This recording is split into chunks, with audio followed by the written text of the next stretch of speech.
Hello friends, NCERT class 6 history की series में हमारा नेक्स्ट लेक्चर है। पिछले लेक्चर्स में हम मौर्योत्तर काल को डिस्कस कर रहे थे, तो इसी सीरीज़ में हमारा नेक्स्ट लेक्चर है। इसमें हम चैप्टर नंबर 9 के बचे हुए पार्ट्स को डिस्कस करेंगे। कुछ स्लाइड्स हमारी बाकी रह गई थी। आगे डिस्कशन से पहले मैं एक लाइन डिस्कस करना चाहता हूँ आपसे। पिछले वीडियो पे एक कमेंट आया था, हालांकि पता नहीं क्यों बाद में उन्होंने वो कमेंट डिलीट कर दिया अपने आप ही। उस कमेंट में सजेशन ये था कि हम पॉइंट वाइज डिस्कस करें, कि जो मेन पॉइंट स्लाइड्स में मिलते हैं हमें केवल उनको डिस्कस करें और जो क्वेश्चंस उनसे पूछे गए हैं उसके बारे में बताएं। तो क्वेश्चंस तो मैं आपको बीच बीच में बताता रहता हूँ कि कहाँ से कैसे क्वेश्चन आए हैं या आ सकते हैं। और रही बात पॉइंट से डिस्कस करने की, मेन पॉइंट की, तो लाइन बाय लाइन में इसलिए डिस्कस कर रहा था कि ताकि आपको बुक पढ़ने की ज़रूरत ना हो। अगर कोई बिना बुक पढ़े भी केवल लेक्चर्स ही देख रहा है तो उसको ये स्लाइड्स में लाइन बाय लाइन सब चीज़ें मिल जाएंगी। तो अब उनकी भी बात सही थी। हम आगे से ये करेंगे कि जो अननेसेसरी कुछ स्लाइड्स होंगी, कुछ लाइन लिखी हुई होंगी जिसका कोई इम्पोर्टेंट ज़्यादा नहीं होगा, हमारे लिए इम्पोर्टेंस नहीं होगा, उसको हम लाइन बाय लाइन डिस्कस ना करके उसका एसेंस डिस्कस करेंगे। जैसे मैं आपको एक एग्जांपल देके बताता हूँ। ये है, यहाँ लिखा है फाहियान चीन वापस कैसे लौटा। तो इसमें ये लिखा है कि फाहियान जब जा रहा था वापस जहाज़ से, वो समुद्र के रास्ते वापस जा रहा था, तो वो रास्ते में तूफ़ान आ गया और तूफ़ान आने पे उसके साथी जो थे सब अपना सामान फेंकने लगे। तो फाहियान ने भी अपना काफ़ी सारा सामान फेंक दिया जिससे जहाज़ में पानी ना भर पाए, लेकिन उसने कुछ पांडुलिपियाँ और बुद्ध की मूर्तियाँ नहीं फेंकी थी, वो उन्हें ले गया चीन में। तो इस तरह की चीज़ें हैं, इसको लाइन बाय लाइन डिस्कस करने का कोई मतलब बनता नहीं है। आगे उसने समुद्र के बारे में बताया तो इससे कोई क्वेश्चन भी नहीं बनेगा। यहाँ एसेंस यही था कि कुछ यात्री समुद्र के रास्ते आए थे, वापस गए थे, और कुछ ज़मीन के रास्ते आए थे, जैसे कि हुइनसांग वापस जब लौटा तो वो लैंड रूट से गया था। तो एसेंस ये निकलता है कि समुद्र के रास्ते भी और ज़मीन के रास्ते भी यात्री आया करते थे और दोनों में ही उन्हें कठिनाइयों का सामना करना पड़ता था। तो इस तरह की जो कुछ अननेसेसरी सी लगती हैं स्लाइड्स हमें, उसको हम इसी तरह से डिस्कस करेंगे। तो आइए हम डिस्कशन स्टार्ट करते हैं। हमारे पास जो नेक्स्ट हेडिंग थी वो थी तीर्थ यात्रियों की जिज्ञासा। और अगर आपके पास कोई भी सजेशन हो या क्वेरी हो तो please feel free to give any suggestion और ask any query. Comment box हमेशा खुला ही रहता है। चलिए स्टार्ट करते हैं। तो नेक्स्ट हेडिंग हमारे पास थी तीर्थ यात्रियों की जिज्ञासा। तो तीर्थयात्री कौन होते हैं? जो पवित्र स्थानों की यात्रा के लिए जाया करते हैं। अब ये व्यापारियों के साथ जहाज़ों पर आया करते थे। इसी तरह भारत की यात्रा पर आया चीनी बौद्ध यात्री फाशियन, ये फाहियान को ही लिखा है, काफ़ी प्रसिद्ध है। अब देखिए इस स्लाइड में हमारे लिए सबसे ज़्यादा इंपॉर्टेंट बात क्या निकल रही है। इसमें 3 यात्रियों के बारे में बताया है जो चीनी यात्री थे, फाहियान, फिर श्वेनसांग, इसे लिखा है हुइनसांग, और इत्सिंग। ये 3 आए। अब इसमें क्वेश्चन कैसे बनता है? तो क्वेश्चन या तो क्रोनोलॉजी पे आएगा, दे देगा 3 ऑप्शन में, फाहियान, हुइनसांग और इत्सिंग, और 3, 2, 1 करके कौन पहले आया कौन बाद में। तो ये हमें क्रम याद रखना होगा कि फाहियान पहले आया, उसके बाद हुइनसांग और उसके बाद इत्सिंग। तो प्राचीन भारत में हमें 3 ये फॉरेन ट्रेवलर्स दिखाई दे रहे हैं। इसके साथ ही क्वेश्चन एक और ये बन जाता है कि फाहियान किसके समय में भारत आया था और हुइनसांग किसके समय में भारत आया था। तो फाहियान जिस समय भारत आया उस समय चंद्रगुप्त विक्रमादित्य का शासन था, और हुइनसांग जिस समय भारत आया उस समय हर्षवर्धन का शासन था। तो यही क्वेश्चन यहाँ पे बनते हैं। एक क्वेश्चन और बन जाता है कि सबसे पहले भारत की यात्रा करने वाला चीनी यात्री कौन था। तो आप अंदाज़ा लगा सकते हैं ये फाहियान था। और ये लोग क्या करने आते थे यहाँ? तो ये बुद्ध धर्म से, बुद्ध के जीवन से जुड़ी जगहों और प्रसिद्ध मठों को देखने के लिए भारत आते थे। इनमें से प्रत्येक तीर्थयात्री ने अपनी यात्रा का वर्णन लिखा। इन्होंने अपनी यात्रा के दौरान आई मुश्किलों के बारे में भी लिखा। इन यात्राओं में कई वर्ष लग जाया करते थे। जिन देशों और मठों को उन्होंने देखा उनके बारे में उन्होंने लिखा, और उन किताबों के बारे में भी उन्होंने लिखा जिन्हें वे अपने साथ ले गए थे। तो ये जब वापस जाया करते थे तो यहाँ से जो भी चीज़ें ले जाया करते थे उसके बारे में डिस्कशन किया करते थे। इन्होंने बुक्स वगैरह लिखी, उसी से हमें ये सब जानकारियाँ मिलती हैं। अब ये हम लोगों ने डिस्कस कर ही लिया, फाहियान वापस कैसे लौटा। अब ये देखिए 2 रूट यहाँ इसी से आप देख लीजिए, जैसे इंडिया यहाँ पे है तो ये लोग वापस कैसे गए होंगे। एक तो चाइना गया होगा ये सी रूट से, और दूसरा लैंड रूट से। जो फाहियान था वो सी रूट से गया था ना, और जो हुइनसांग था वो लैंड रूट से, तो ये अपना इधर से गया होगा। सॉरी, ये मैंने गलत ड्रॉ कर दिया था।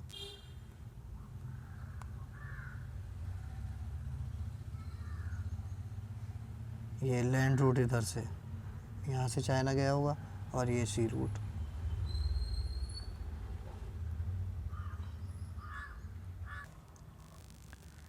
आगे, हुएनसांग भूमार्ग से चीन वापस लौटा। उसने सोने, चांदी और चंदन की लकड़ी की बनी बुद्ध की मूर्तियाँ तथा 600 से भी ज़्यादा पांडुलिपियाँ एकत्र की थीं। इन्हें वे 20 घोड़ों पर लाद कर ले गया, पर इनमें से 50 पांडुलिपियाँ उस समय खो गईं जब सिंधु नदी पार करते हुए उसकी नाव पलट गई। तो ये कठिनाइयों के बारे में उसने बताया है कि कैसे उनके रास्ते में क्या क्या दिक्कतें आती थी। अपने जीवन का बाकी हिस्सा उसने बची हुई पांडुलिपियों का संस्कृत से चीनी अनुवाद करने में लगा दिया। तो बाद में जब वो ले गया तो यहाँ संस्कृत से था, वहाँ पे उसने उनका अनुवाद चीन में जाके चीनी भाषा में किया। अब आगे, नालंदा शिक्षा का एक विशिष्ट केंद्र। तो ये थोड़ा सा नालंदा के बारे में बताएगा। नालंदा क्या था?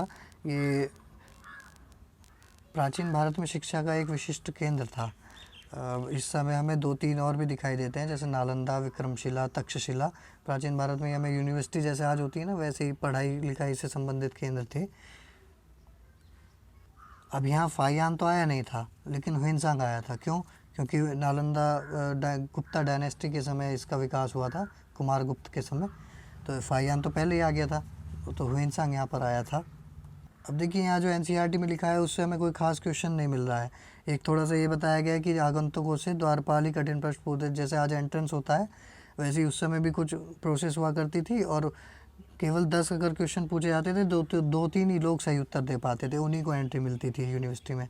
फिर इसी तरह से एक क्वेश्चन बस इतना है कि नालंदा कहाँ स्थित है, तो ये बिहार में स्थित है। बाकी आप लोग इसे पॉज करके पढ़ सकते हैं स्लाइड को। अब जो नेक्स्ट हेडिंग हमारे पास है वो है भक्ति की शुरुआत। अब ये जैसे हमने अभी देखा, बौद्ध धर्म में हीनयान और महायान आया, महायान में अवतारवाद की परिकल्पना आ गई। इसी तरह से और भी देवी देवताओं की पूजा इस समय होने लगी, उसी को भक्ति की शुरुआत माना गया है। तो भक्ति का क्या अर्थ है, ये भी हमें एनसीईआरटी बता रही है। ये भक्ति भज शब्द से बना है, जिसका अर्थ विभाजित करना या हिस्सेदारी होता है। मतलब कि आप किसी भी गॉड, डीटी या जिसको भी मान रहे हैं, देवता को, उसके प्रति आप क्या क्या हिस्सेदारी रख रहे हैं, मतलब उसको कितना आप समर्पित कर पा रहे हैं। इसका अर्थ यह है कि भक्ति भगवान और भक्त के बीच परस्पर एक अंतरंग संबंध है। उनके और आपके बीच कैसा रिलेशन आप डिफाइन कर रहे हैं। भक्ति भगवत या भगवान के प्रति झुकाव है, तो आप जितना भी उनको समर्पित कर पा रहे हैं वो भक्ति है। अब इसमें अमीर गरीब का कॉन्सेप्ट कुछ नहीं था। पढ़े लिखे कोई भी अगर पढ़ा लिखा है नहीं है तो उससे कोई फ़र्क नहीं पड़ रहा है।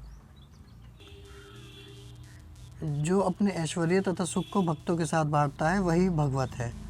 यानी भक्त या भगवत अपने देवी देवता के भक्त का हिस्सेदार होता है। मतलब जो भी आप शेयरिंग कर रहे हैं तो वही भक्ति मार्ग है। इसके बारे में भगवत गीता में भी बताया गया है, जो कृष्ण और अर्जुन के बीच है संवाद। तो इसका क्या इम्पोर्टेंस है? इम्पोर्टेंस ये है कि इस समय बहुत सारी मूर्तियाँ बननी शुरू हो गई, जिसमें हिंदू देवी देवताओं की मूर्तियाँ बहुत सारी थी। शिव, विष्णु, दुर्गा जैसे देवी देवता भी शामिल हो गए। तो इन्हीं देखते हैं हम क्या क्या लिखा है यहाँ पे। इन्हीं दिनों देवी देवताओं की पूजा का चलन भी शुरू हुआ। बाद में हिंदू धर्म की यह प्रमुख पहचान बन गई। इनमें शिव, विष्णु और दुर्गा जैसे देवी देवता शामिल हैं। इन देवी देवताओं की पूजा भक्ति परंपरा के माध्यम से की जाती थी। भक्ति उस समय काफ़ी लोकप्रिय परंपरा बन गई। किसी देवी या देवता के प्रति श्रद्धा को ही भक्ति कहा जाता है। भक्ति का पथ सबके लिए खुला था, चाहे वह धनी हो या गरीब, ऊंची जाति का हो या नीची जाति का, स्त्री हो या पुरुष। जैसे पहले हमने देखा ना उत्तर वैदिक काल में, उस समय क्या हुआ कि संस्कृत में लिटरेचर सब था, अब वो सब लोग पढ़ भी नहीं पाते थे और कहा जाता था कि इसी से सब चीज़ें कर्मकांड पूरे होंगे। लेकिन अब ऐसा कुछ नहीं रह गया।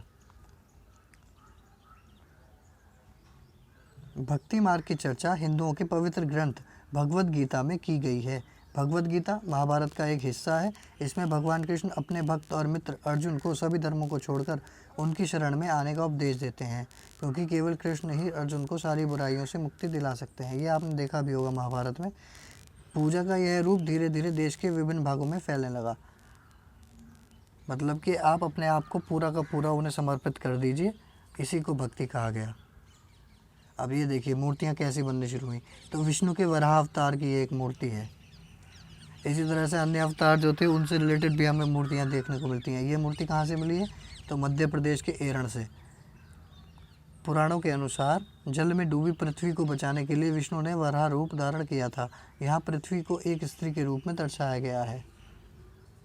भक्ति मार्ग अपनाने वाले लोग आडंबर के साथ साथ पूजा पाठ करने के बजाय ईश्वर के प्रति लगन और व्यक्तिगत पूजा पर जोर देते थे। मतलब ये जरूरी नहीं था कि कर्मकांड करने आवश्यक हैं, केवल व्यक्तिगत पूजा पर ही अपना जोर देते थे वो लोग। जैसे मीराबाई का कॉन्सेप्ट आप आगे देखेंगे, मीरा हुई, तुलसीदास हुए, ये सब। तो भक्ति मूवमेंट ये जो अभी चल रहा है ये उतना इम्पोर्टेंट हमारे लिए नहीं है, इससे ज़्यादा क्वेश्चन नहीं बनते। जो अर्ली मिडाइवल या मिडाइवल पीरियड में हमें दिखाई देगा भक्ति मूवमेंट, वो ज़्यादा इम्पोर्टेंट हो जाता है। अब देखिए इस स्लाइड में भी हमारे पास कुछ खास इंपॉर्टेंट नहीं है। यहाँ ये बताया गया कि भक्ति मार्ग अपनाने वाले जो लोग थे वो केवल सच्चे मन से पूजा की बात करते थे, और उनका मानना था कि वो ईश्वर किसी भी रूप में हो सकते हैं, वो मानव के रूप में भी हो सकते हैं या फिर सिंह, पेड़ और अन्य किसी भी रूप में हो सकते हैं। तो इससे क्या हुआ, बहुत अंदर अलग अलग विचार उत्पन्न हुए, जिससे अलग अलग मूर्तियाँ उत्पन्न हुई, मूर्तियाँ बनाई गई, एक से बढ़कर एक खूबसूरत मूर्तियाँ तैयार करने लगे। अब एक भक्त यहाँ पे थोड़ा सा बताया गया है जिनका नाम था अप्पार। अप्पार एक भक्त हुए हैं, ये तमिल थे, ये शिव भक्त थे। तो कभी कभी क्वेश्चन ऐसे आ जाते हैं ना कि कौन किसके समकालीन था, तो दे देंगे अप्पार 14वीं शताब्दी के एक वैष्णव संत थे, तो वो गलत हो जाएगा। ये शिव भक्त थे और 14वीं शताब्दी में नहीं थे। देवी देवताओं का एक विशेष सम्मान होता था, इसलिए विशेष जगहों पर ही इनकी मूर्तियों को रखा जाता था। इन स्थानों को ही मंदिर कहते हैं। मंदिरों के बारे में हम आगे लेक्चर में डिस्कस करेंगे। भक्ति परंपरा ने चित्रकला, शिल्पकला और स्थापत्य कला के माध्यम से अभिव्यक्ति की प्रेरणा दी है। तो जो भी लोग डिस्कस कर रहे थे उस टाइम, उन्होंने उसकी पेंटिंग्स बनाई, मूर्तियाँ बनाई, वो सब हमें दिखाई देता। मंदिर भी बनाए, उसमें वो सब चीज़ें दिखाई देती हैं। अब आगे थोड़ा सा एडिशनल इन्फॉर्मेशन हमें दी गई है। चैप्टर तो लगभग हमारा यहाँ पे कंप्लीट हो गया। यहाँ दिखाया गया कि हिंदू शब्द के सबसे पहले किसने यूज़ किया था। तो इस शब्द का यूज़ सबसे पहले अरबों और ईरानियों द्वारा किया गया। और हिंदू जो है सिंधु से निकला है या इंडस से।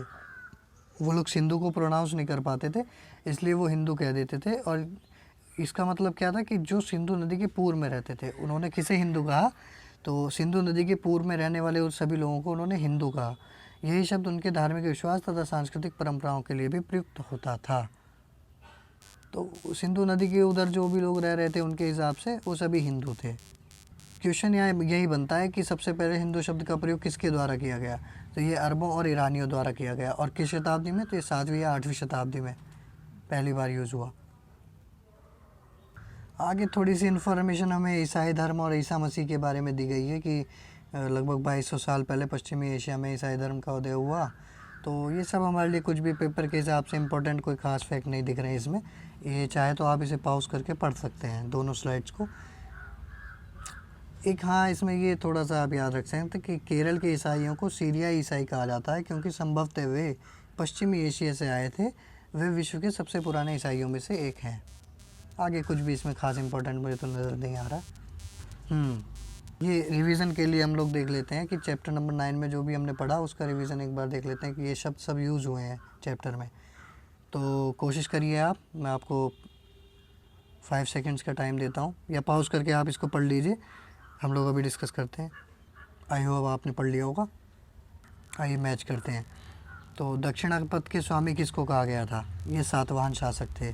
मूवेंद्र की चर्चा आई थी। मूवेंद्र कौन थे, ये 3 मुखियाओं के बारे में कहा गया। और 3 मुखिया कौन थे, चोल चेर पांड्यों के जो 3 मुखिया थे। अश्वघोष, अश्वघोष किसके दरबारी कवि थे, ये कनिष्क के समय में थे और इन्होंने बुद्ध रचित ये ग्रंथ लिखा था। बोधिसत्व, बोधिसत्व का संबंध महायान बौद्ध धर्म से है। ये कौन हुआ करते थे, तो जो लोग ज्ञान प्राप्ति कर लेते थे, जैसे गौतम बुद्ध ने की थी, बुद्ध की तरह ही जैसे और लोग भी ज्ञान प्राप्ति किया करते थे, लेकिन वो ये डिसाइड करते थे कि हम और लोगों को भी निर्वाण प्राप्ति के लिए उनकी मदद करेंगे, तो उनको बोधिसत्व कहा गया। और श्वेनसांग या फिर हुएनसांग, ये एक चीनी यात्री था। तो इस डिस्कशन में इतना ही है। Thank you very much.